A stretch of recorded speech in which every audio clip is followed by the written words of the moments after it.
संत की दया। एक बार एक संत जी जगत का उद्धार करते हुए एक गांव के बाहर पहुंचे। देखा वहां एक झोपड़ी बनी हुई थी।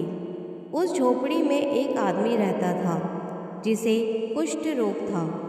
गांव के सारे लोग उससे नफरत करते, कोई उसके पास नहीं आता था।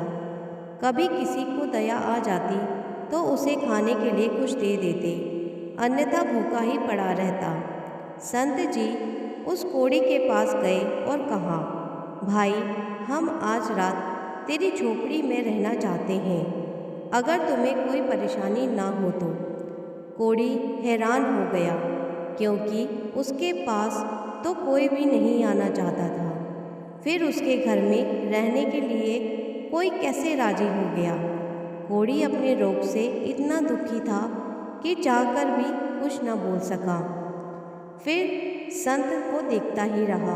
लगातार देखते देखते ही उसके शरीर में कुछ बदलाव आने लगे, पर वह कुछ कह नहीं पा रहा था। संत जी ने उस झोपड़ी में बैठकर कीर्तन करना आरंभ कर दिया। कोढ़ी ध्यान से कीर्तन सुनता रहा। कीर्तन समाप्त होने पर कोढ़ी के हाथ जुड़ गए, जो ठीक से हिलते हुए नहीं थे। उसने संत जी के चरणों में अपना माथा टेका। संत जी ने कहा, और भाई, ठीक हो? यहाँ गांव के बाहर झोपड़ी क्यों बनाई है?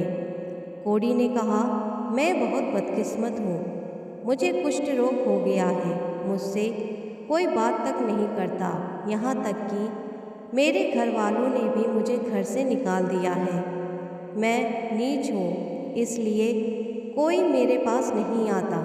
उसकी बात सुनकर नानक देव जी ने कहा, नीच तो वो लोग हैं जिन्होंने तुम जैसे रोगी पर दया नहीं की और अकेला छोड़ दिया। आ मेरे पास, मैं भी देखूं कहाँ है तुझे कोढ़। जैसे ही कोढ़ी संत जी के नज़दीक आया तो प्रभु की ऐसी कृपा हुई कि कोढ़ी बिल्कुल ठीक हो गया। यह देख वह संत जी के चरणों में गिर गया। संत जी ने उसे उठाया और गले से लगाकर कहा, प्रभु का स्मरण करो और लोगों की सेवा करो, यही मनुष्य जीवन का मुख्य कार्य है।